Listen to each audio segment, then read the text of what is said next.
World top rankings ఉన్న యూనివర్సిటీస్లో ఎలాంటి IELTS రాయకుండా ఫ్రీ ఎడ్యుకేషన్ అండ్ స్కాలర్షిప్ అందుకోవాలంటే కాంటాక్ట్ విదేశ్ కన్సల్ట్స్.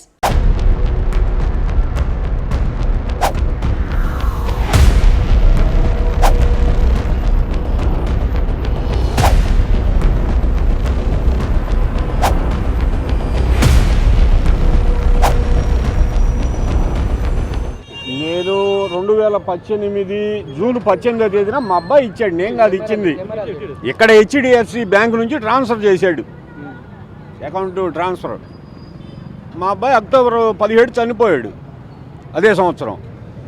నేను డిసెంబర్లో పోయి అడిగాను, అడిగితే చెక్ ఇచ్చాడు, ఇవ్వాల్సిన మాట వాస్తవమే అని.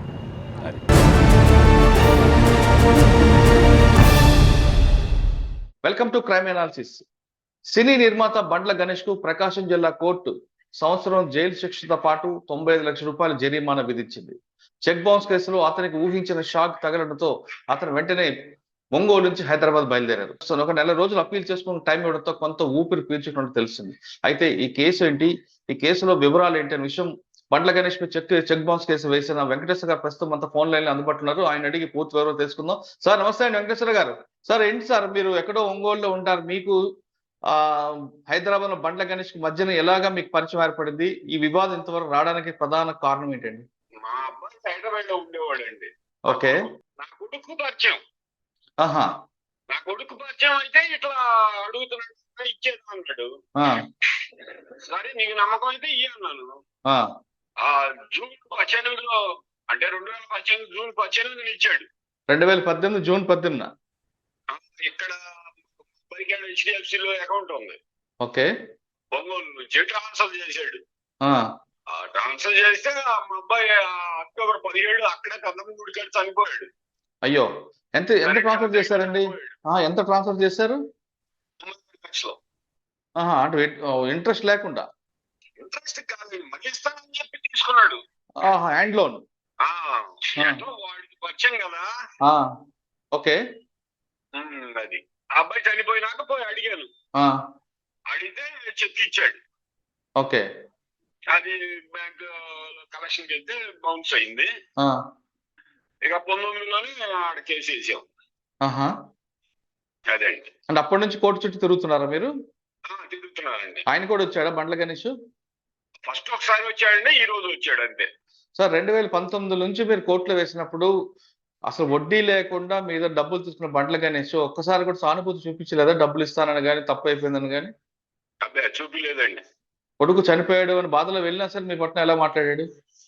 ఇచ్చాడు, చెక్ రాసి ఇచ్చాడు. ఇయ్యాల్సిన మాట అని చెక్ రాసి ఇచ్చాడు. ఆయనకి ₹1,00,00,000 పెద్ద లెక్కగా కాదండి. ఇచ్చే ఉద్దేశం ఉంటే ఇవ్వచ్చు. అంటే మీరు అప్పటి నుంచి 2019లో ప్రకాశం కోర్టులో వేశారు? నేను మాది ప్రకాశం జిల్లానే, ఇక్కడే వేసాను. అచ్చా. 19 నుంచి ఇవాళ ఆర్గ్యుమెంట్ ఏం జరిగిందండి? ఆర్గ్యుమెంట్ ఏమో సంవత్సరం జైలు శిక్షలో కోర్టుకు 10,000 కట్టమన్నారు, 95 లక్షలు ఇవ్వమన్నారు. అయితే ఒక నెల టైం ఇచ్చారు అప్పీల్కి. ఓకే. సార్ 95 లక్షల రూపాయలు మీరు ఇచ్చినట్టుగా ఎలాంటి ఆధారం చూపించారు? అంటే బ్యాంక్ ట్రాన్స్ఫర్ ఆధారం చూపించారా? బ్యాంక్ ట్రాన్స్ఫర్ కదండి, అది చూపించాడు. బ్యాంక్ వాళ్ళు కూడా వచ్చారు కోర్టుకి. ఓహో. సార్ జడ్జిమెంట్ అయిపోయిన తర్వాత ఏమైనా అన్నాడా బండ్ల గణేష్? అసలు ఏం మాట్లాడలేదు. సార్ ఇప్పటికైనా వస్తుందని మీకు ఆశ అయితే ఉంది, కోర్టు న్యాయం మీ పక్కన ఉంది కాబట్టి? నాకేం డౌటే లేదండి, వస్తుందనే. సార్ మధ్యలో ఏమైనా బెదిరింపులు ఏమైనా రాలేదా అటువైపు నుండి? మమ్మల్ని ఏం బెదిరిస్తారండి, మేము రైతులు వచ్చే మమ్మల్ని ఏం బెదిరిస్తారండి. సార్ మీకు న్యాయం జరిగింది మొత్తానికి? న్యాయం జరిగింది అనుకుంటున్నాను. వస్తుందండి, కోర్టు జడ్జిమెంట్ ఇచ్చింది కాబట్టి ఖచ్చితంగా ఆయన డబ్బులకు వస్తారు, తీసుకొని రావాలని కోరుకుందాం మనం కూడా. అంటే ఒకవైపు కొడుకు చనిపోయే బాధ, మరోవైపు డబ్బులు కోసం కోర్టు తిరగడం అనేది ఇంకో మరొక బాధలాగా ఉంది మీకు. అక్కడే ఉండేవాడు అండి హైదరాబాద్ లోనే అప్పట్లో. అక్కడ చనిపోయినాక ఇక మా బాధలు మాయలేండి, ఒకడే కొడుకు. అయ్యో, ఏం చేసేవారండి ఆయన? ఎలా చనిపోయారు? పెద్దమ్మ గుడి దసరా ముందు రోజు లైటింగ్ చేసి ఉందండి. ఆ రోజు వర్షం పడితే వాడు ఏదో అలా ఇంటికి పోయి ఏదో తగ్గిందాడు. అయ్యో. ఇంకా ఆడే స్పాట్ లోనే అటు ఇదయింది. అయ్యయ్యో. అంటే పక్కన మా చెల్లెలు వాళ్ళు కూడా ఉన్నారు, అందరు గుడికి వెళ్ళారు. ఆహా. ఏం చేస్తాం, మన కర్మ అనుకొని ఏడ్చుకుంటూ ఉన్నాం. అయ్యయ్యో. సరే అండి, మీ పోరాటానికి ఫలితం అయితే వచ్చింది ఈరోజు. అనుకుంటాం సార్. వస్తుందండి, ఖచ్చితంగా డబ్బులు వస్తాయి. మీకు మంచి అడ్వకేట్ ఉన్నారు, న్యాయం మీ పక్కన ఉంది కాబట్టి ఒక రోజు లేట్ అయినా ఖచ్చితంగా డబ్బులు వస్తాయని నమ్మకం. సరే సార్. ఓకే, థ్యాంక్ యూ అండి. థ్యాంక్ యూ వెంకటేశ్వర గారు. ప్రస్తుతం వెంకటేశ్వర గారు ఏ విధంగా డబ్బులు ఇచ్చారు అనే విషయాన్ని చాలా క్లియర్ గా చెప్పారు. ఇదే అంశంపై కోర్టులో ఈ రోజు న్యాయం గెలిచేలా వాదించిన అడ్వకేట్ శ్రీకాంత్ గారు మరి కాసేపట్లో మనతో జాయిన్ అవుతారు. సినీ నిర్మాత బండ్ల గణేష్ కేసులో మనతో మాట్లాడడానికి ప్రకాశం జిల్లా అడ్వకేట్ శ్రీకాంత్ గారు ప్రస్తుతం లైన్ ఉన్నారు. ఆయన ఈ కేసును వాదించి తన బాధిత పక్షం నిలబడి ఆయనకి న్యాయం చేసేలా వాదించారు. అసలు ఆ కేసు ఏంటి, ఫ్యాక్ట్స్ ఏంటి అనే విషయాన్ని శ్రీకాంత్ గారిని తెలుసు. శ్రీకాంత్ గారు నమస్తే అండి. నమస్తే సార్, ఈ చెక్ బౌన్స్ కేసులు అంటే 138 సాధారణంగా అక్విటల్ అవుతుంటాయి, వెయ్యిపోతుంటాయి. కానీ మీరు ఈ కేసులో కన్విక్షన్ తీసుకొచ్చినందుకు, ఇక్కడ బండ్ల గణేష్ అవ్వచ్చు లేదా XYZ అవ్వచ్చు, కానీ కన్విక్షన్ తీసుకొచ్చేలా మీరు ఆర్గ్యుమెంట్ చేసినందుకు ఫస్ట్ మీకు చాలా కంగ్రాచులేషన్స్ అండి. Thank you. సార్, ఈ కేసు ఫ్యాక్ట్ తీసుకుంటే ఇందాక వెంకటేశ్వర గారు చెప్తున్నట్లుగా తన కొడుకు ఇచ్చాడని, తన కొడుకు ఇచ్చిన తర్వాత ఆయన చనిపోవడంతో చెక్ తీసుకున్న తర్వాత దాన్ని ఇవ్వకుండా సతాయించి ఇన్ని సంవత్సరాలు 2018 నుంచి తనతో కోర్టును తిప్పేలా చేశారని చెప్తున్నారు. కానీ ఒక కేసులో ఎటువంటి అంటే కనీసం రూపాయి ఇంట్రెస్ట్ కూడా ఆశించకుండా అంత దీనిగా బండ్ల గణేష్కి ఇచ్చినందుకు కొంతమైన కట్టిసి ఉండాలి కదా సార్? అవునండి, వాళ్ళ స్నేహం మీద బిజినెస్ పర్పస్ కోసం 2018లో ఇతని అకౌంట్ నుంచి అమౌంట్ ట్రాన్స్ఫర్ చేయడం జరిగిందండి. ఓకే. జరిగిన తర్వాత అన్ఎక్స్పెక్టెడ్ గా అతనికి హార్ట్ స్ట్రోక్ రావడం, చనిపోవటం జరిగింది. అలాగే 2019లో తర్వాత ఈ కార్యక్రమాలు అయిపోయిన తర్వాత వాళ్ళ నాన్నగారు పోయి పెద్ద మనుషులు తీసుకుని పోయి అడిగిన మీదట అతను కవరింగ్ లెటర్ తో పాటు చెక్ ఇచ్చాడండి. కవరింగ్ లెటర్ ఏంటంటే, మీ అబ్బాయికి ఇవ్వాల్సిన బాకీ తాలూకా నేను ఎక్నాలజ్ చేస్తా, ఈ అమ్మాయి చెక్ ఇస్తున్నానని ఇవ్వడం జరిగింది. ఓకే. తర్వాత అతను బ్యాంకులో అమౌంట్స్ ఉన్నాయి వేసుకోమని చెప్పటము, చెక్ బ్యాంక్ లో ప్రజెంట్ చేయటము, బౌన్స్ కావటము అన్ని జరిగినాయి. తదుపరి ఇక ఎన్నిసార్లు బౌన్స్ అయిన తర్వాత పర్సనల్ గాను లీగల్ నోటీస్ ద్వారా ఎన్నిసార్లు అడిగినా కూడా ఎటువంటి రెస్పాన్స్ లేదు. లేని మీదట కోర్టులో కంప్లైంట్ వేయటం జరిగింది. కంప్లైంట్ వేసినా కూడా అతను కోర్టుకు రాకుండా అతని ఇన్ఫ్లుయెన్స్ ఉపయోగించి చాలా ఇబ్బంది చేయటం జరిగిందండి. ఓకే. తదుపరి మేము కోర్టును ప్రెజర్ చేసి అతని మీద NBW ఇష్యూ చేయించడం, అది ఎగ్జిక్యూట్ చేయించడానికి ప్రయత్నం చేయటం, ఈ ప్రాసెస్ అంతా చాలా కష్టపడాల్సి వచ్చింది. ఓకే. అయినా కూడా ఏదో పిటిషన్స్ పెడతా కోర్టులో మ్యాటర్ డ్రాగన్ చేస్తా ఇన్ని సంవత్సరాల నుంచి చేస్తూ ఉంటే ఇక తప్పనిసరి పరిస్థితుల్లో మేము ఒక 6 months బ్యాక్ హైకోర్టుకు అప్రోచ్ అయ్యి ఫ్యాక్ట్స్ అన్ని హైకోర్టు వాళ్ళకి వివరించి కేసు ఎక్స్పీడియన్స్ గా డిస్పోజ్ చేయమని విత్ ఇన్ 6 months లో డిస్పోజ్ చేయమని డైరెక్షన్ తెచ్చుకోవడం జరిగింది. ఓకే. దాని మీదట మన తరపున బ్యాంక్ వాళ్ళని ఎగ్జామిన్ చేసాము. ట్రాన్సాక్షన్ అమౌంట్ వీళ్ళ అకౌంట్ నుంచి అతని అకౌంట్ ట్రాన్స్ఫర్ అయినట్టు బ్యాంక్ వాళ్ళు ఎగ్జామిన్ చేసాము. ప్లస్ అతను ఇచ్చిన ఎక్నాలజ్మెంట్ లెటర్ ఉంది, చెక్ ఉంది. అయినా కూడా ఆయన ఫోర్జరీ అని సిగ్నేచర్ నాదే కానీ ఆయన ఫ్యాబ్రికేట్ చేశారు అని చెప్పడం జరిగింది. చెప్పడం జరిగిన మీద కోర్టు వారు కూడా ఏంటంటే, ఆల్రెడీ అతను సిగ్నేచర్ అడ్మిట్ అయ్యాడు కాబట్టి వన్స్ చెక్ మీద అది ట్రాన్సాక్షన్ కూడా లీగల్ ట్రాన్సాక్షన్ కనపడుతుంది. చెక్ మీద సిగ్నేచర్ అడ్మిట్ అయ్యి ఎవరో థర్డ్ పార్టీస్ ని తీసుకొచ్చి వాళ్ళకి ఇచ్చిన చెక్ ను మీరు ఇట్లా మిస్యూజ్ చేసి వేశారు, మీకేం బాకీ లేదు అనే దాని మీద ఇన్ని రోజుల నుంచి నడుపుతా వచ్చారండి. ఫైనల్ గా ఈ 5 సంవత్సరాల నుంచి మేము చేసిన పోరాటానికి ఈ రోజు రిజల్ట్ వచ్చింది. ఓకే సార్, 5 సంవత్సరాలు మీరు పోరాటం చేశారు, కానీ డిఫెన్స్ సర్టిఫికేట్ తీసుకున్న పిల్లి ఏంటండి? డిఫెన్స్ సర్టిఫికేట్ అంటే ఇతను బిజినెస్ పర్పస్ మీద వేరే వాళ్ళకి ఎవరికో సెక్యూరిటీ పర్పస్ మీద ఈ చెక్ ఇచ్చాడని, ఓకే, దాన్ని మనం ఫిలప్ చేసుకుని వేసామని ప్లీ తీసుకున్నారు డిఫెన్స్ సర్టిఫికేట్స్. కానీ వాళ్ళ తరఫున ఎవిడెన్స్ ఏం పెట్టాల. ఈవెన్ ముద్దాయి కూడా బోన్లోకి వచ్చి సాక్ష్యం చెప్పడం కూడా జరగల. వన్స్ సిగ్నేచర్ చెక్ మీద సిగ్నేచర్ అడ్మిట్ అయితే బర్డెన్ కంప్లీట్ గా shifted on the accused. Right. అతను ప్రూవ్ చేసుకోవాలి, లేదు నేను లీగల్ అతనికి అటువంటి బాకీ లేదు, ఈ చెక్ నేను అతనికి ఇచ్చింది కాదనేది ప్రూవ్ చేసుకోవాల్సిన పూర్తి బాధ్యత అతని మీద ఉంటుంది. ఈ చెక్ బౌన్స్ కేసెస్ లో సిగ్నేచర్ కనుక అడ్మిట్ అయితే వన్స్ చెక్ మీద ముద్దాయి, అది కత్తి మీద సాగు లాంటిదే. పూర్తిగా సాక్ష్యాధారాలు ఏమీ లేకుండా ముద్దాయి దగ్గర చెక్ మీద సిగ్నేచర్ అడ్మిట్ కావడం జరిగింది ఈ కేసులో. ఓకే. అది మనం మిస్యూజ్ చేసామని కానీ మనకి అతను ఎటువంటి బాకీ లేదనేది కానీ అతను కోర్టులో రుజువు చేయలేకపోయాడు. ఇంకా పూర్తిగా కేసు అంతా అతని మీదకి వెళ్ళిపోయింది.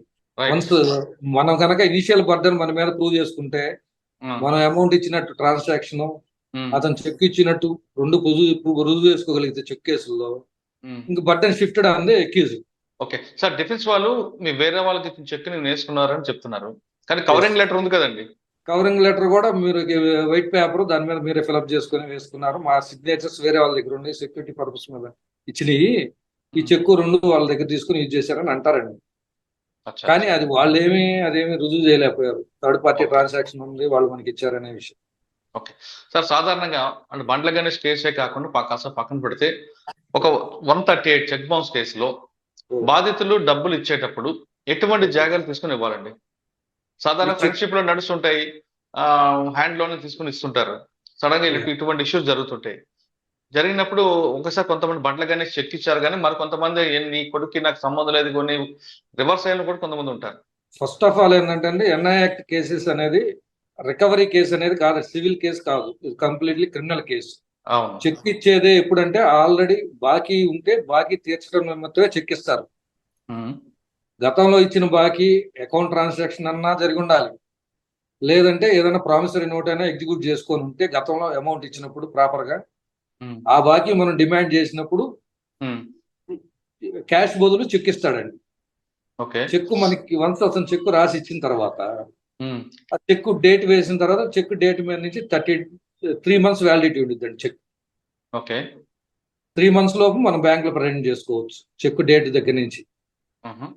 3 months లోపు ప్రజెంట్ చేసిన తర్వాత చెక్ కోర్టు నుంచి బ్యాంక్ నుంచి బౌన్స్ అయి వచ్చినాక బ్యాంక్ వాళ్ళు ఒకవేళ ఏదైనా కారణాల వలన చెక్ రిటర్న్ చేస్తారు, అమౌంట్స్ లేవు అని కానీ, లేకపోతే అతను మనకి చెక్ ఇచ్చి వాంటెడ్ గా అతను తర్వాత అకౌంట్ క్లోజ్ చేయటం కానీ, లేదంటే బ్యాంకులో పోయి స్టాప్ పేమెంట్ ఇవ్వటం కానీ ఇవన్నీ చేస్తుంటారు. రకరకాల జిమ్మిక్కులు ఉన్నాయి ఈ మధ్య కాలంలో.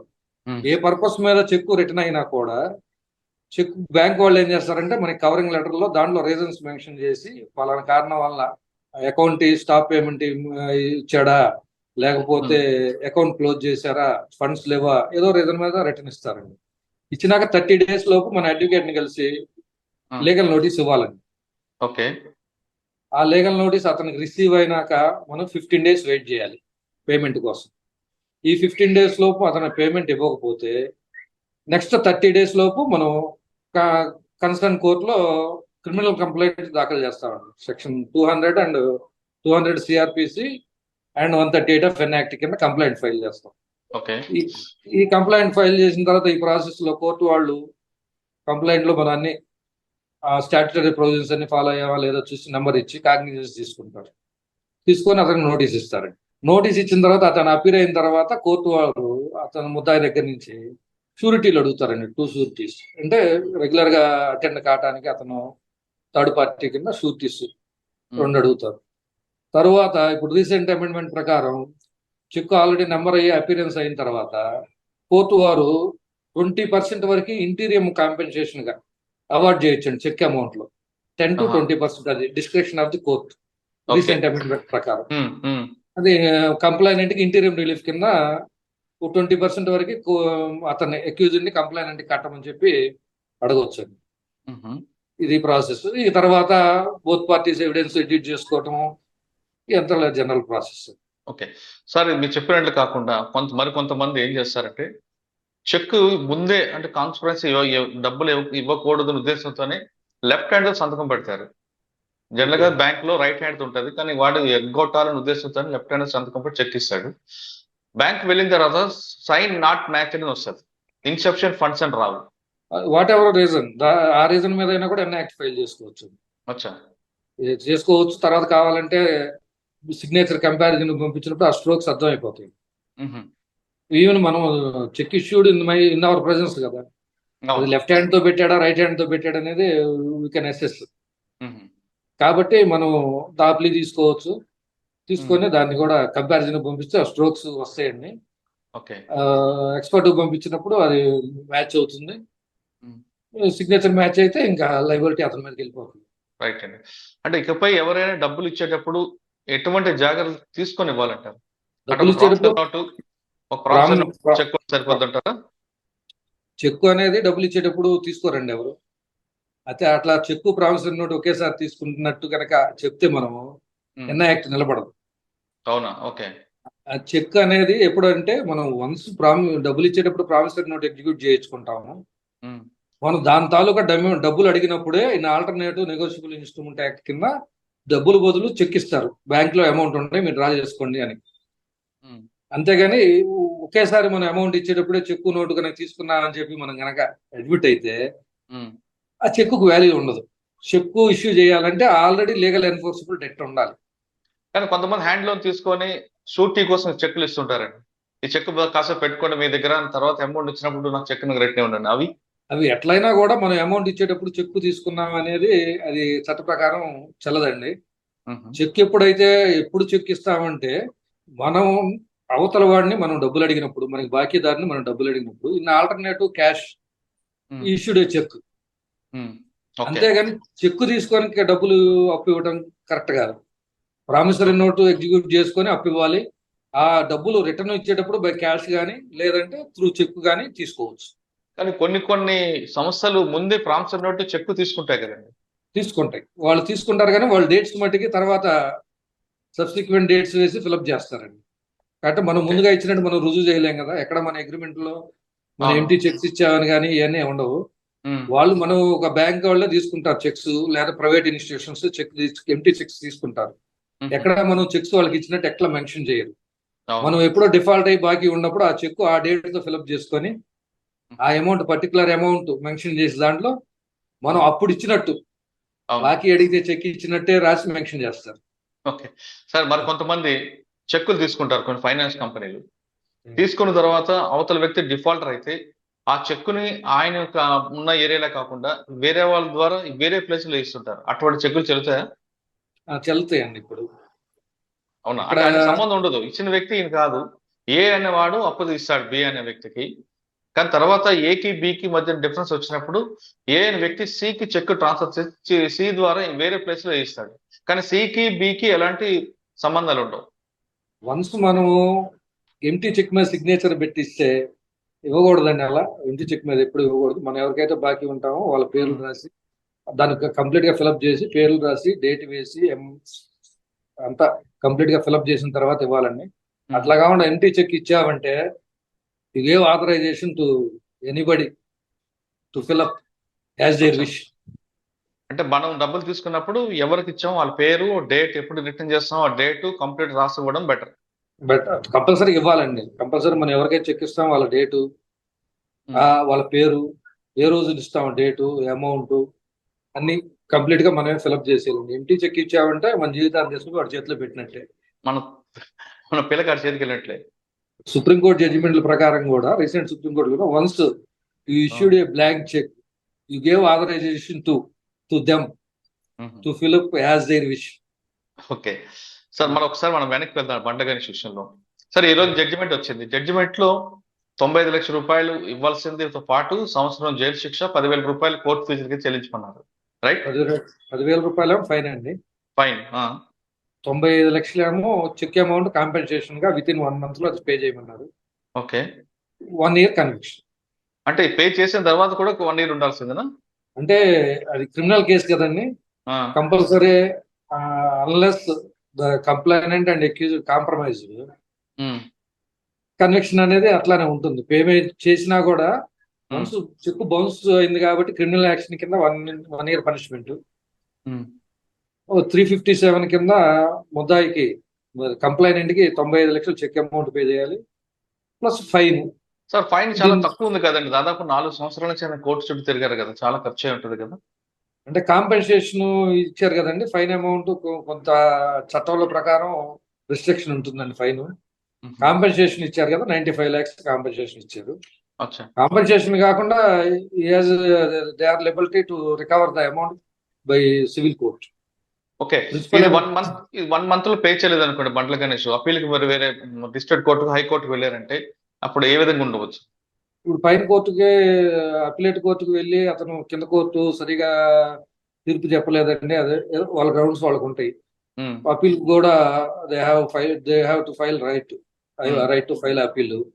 అక్కడ వేసినప్పుడు ఏంటంటే కోర్టు అడ్మిట్ చేసుకొని వాళ్ళు కూడా ఈ ఫైన్ అమౌంట్ కట్టారు కాబట్టి చెక్ అమౌంట్ లో 20% మీరు డిపాజిట్ చేసే కండిషన్ మీద లోయర్ కోర్ట్ ఆర్డర్ మీద స్టే ఇస్తారు.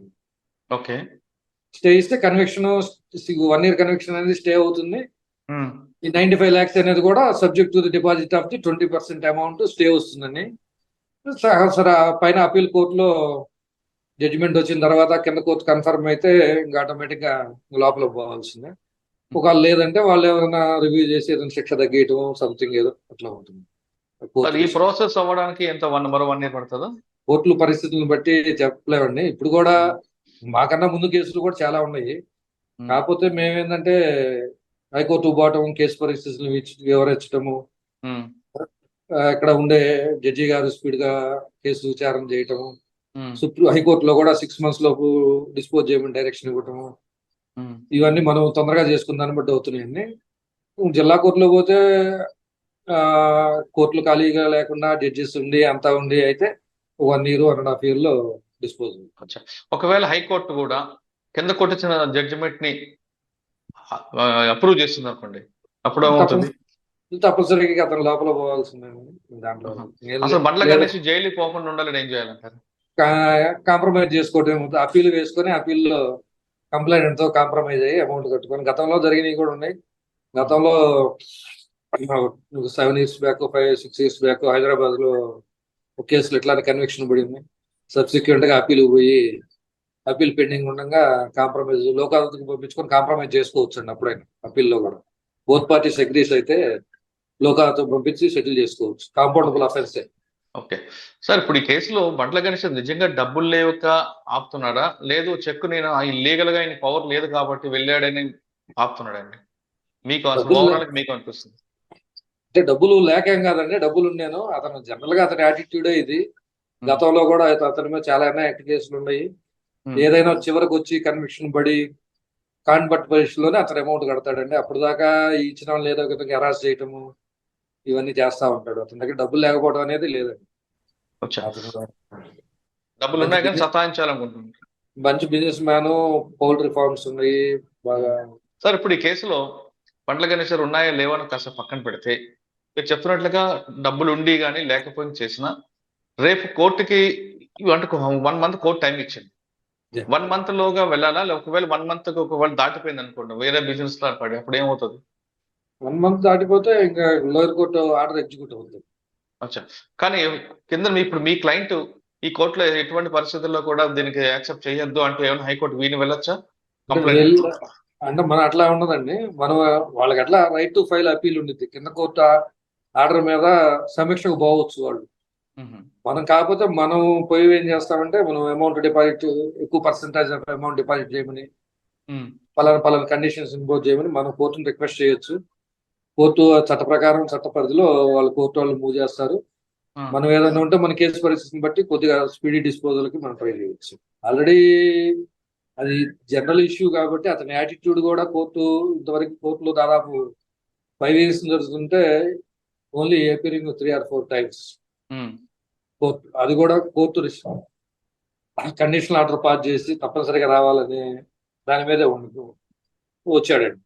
అతని యాటిట్యూడ్ కూడా కోర్టు వారు పూర్తిగా అబ్జర్వ్ చేసినట్టు అనుకోవచ్చు. ఓకే సార్, ఫైనల్ గా చెప్పండి సార్, ఇటువంటి సంఘటనలు ఇకపై జరగకుండా ఉండాలంటే అంటే డబ్బులు ఇచ్చే వ్యక్తి ఎలాంటి జాగ్రత్త తీసుకోవాలి? డబ్బులు ఇచ్చేటప్పుడు ప్రాపర్ గా ప్రామిసరీ నోట్ ఎగ్జిక్యూట్ చేయించుకోవటం కానీ, మీ ప్రెజెన్స్ లో అన్ని జరిగేటట్టు చూడాలి. అలాగే ముద్దాయిలు కూడా ఎవరైనా అప్పు తీసుకునే వాళ్ళు కూడా చెక్ ఇష్యూ చేసేటప్పుడు కానీ, లేకపోతే ప్రోనోట్ మీద సంతకాలు పెట్టేటప్పుడు కానీ కంప్లీట్ గా మీరు ఎవరి దగ్గర అయితే బాకీ తీసుకుంటున్నారో ఆ పర్టికులర్స్ ఎంత అమౌంట్ అయితే తీసుకుంటున్నారో, ఏ రోజు అయితే తీసుకుంటున్నారో అవన్నీ తప్పనిసరిగా ఫిలప్ చేసి ఇవ్వండి. గుడ్డిగా సంతకాలు పెట్టి ఇవ్వద్దు. అదేగా డబ్బులు ఇచ్చేవాళ్ళు కూడా ప్రాపర్ గా చట్ట పరిధిలో అన్ని మీకు తెలియకపోతే దగ్గరలో ఉన్న న్యాయవాదులను కానీ ఎవరైనా తెలిసిన వాళ్ళ సలహాలు తీసుకొని ప్రాపర్ గా చట్ట ప్రకారం ప్రొసీడ్ అయితే ఇచ్చిన వాళ్ళకి నష్టం ఉండదు, తీసుకునే వాళ్ళకి ఎటువంటి నష్టం ఉండదు. ఓకే, ఇకపై డబ్బులు ఎవరైనా ఇచ్చినా తీసుకున్నా లీగల్ గా కరెక్ట్ గా చూసుకొని ఇవ్వాలంటున్నా శ్రీకాంత్ గారు. ఒకవేళ మనకు అవసరం ఉంది కదా అని వాళ్ళు ఎక్కడ పెట్టమంటే సంతకాలు పెడితే తర్వాత అది మీ మెడకి చుట్టుకోవడం ఖాయం అంటూ శ్రీకాంత్ గారు చెప్తున్నారు. తీసుకున్న వ్యక్తి కూడా ఇచ్చే వ్యక్తి యొక్క అలసన తీసుకొని ఎక్కడ పడితే సంతకాలు పెట్టించుకోకుండా ప్రాపర్ గా లీగల్ గా వెళ్తే మీ డబ్బులు మీకు ఎక్కడికి పోవంటూ శ్రీకాంత్ గారు సూచిస్తున్నారు. ఇది బండ్ల గణేష్ విషయంలో కేసులో శ్రీకాంత్ గారితో ఎక్స్క్లూజివ్ ఇంటర్వ్యూ. వచ్చే వారం మరో గెస్ట్తో మళ్ళీ కలుద్దాం. అంతవరకు నమస్తే. Thank you sir. Thank you Srikanth గారు. ఈ డిబేట్ లో పాల్గొన్న బాధితులు వెంకటేశ్వర గారికి మీకు ప్రత్యేకంగా ధన్యవాదాలు.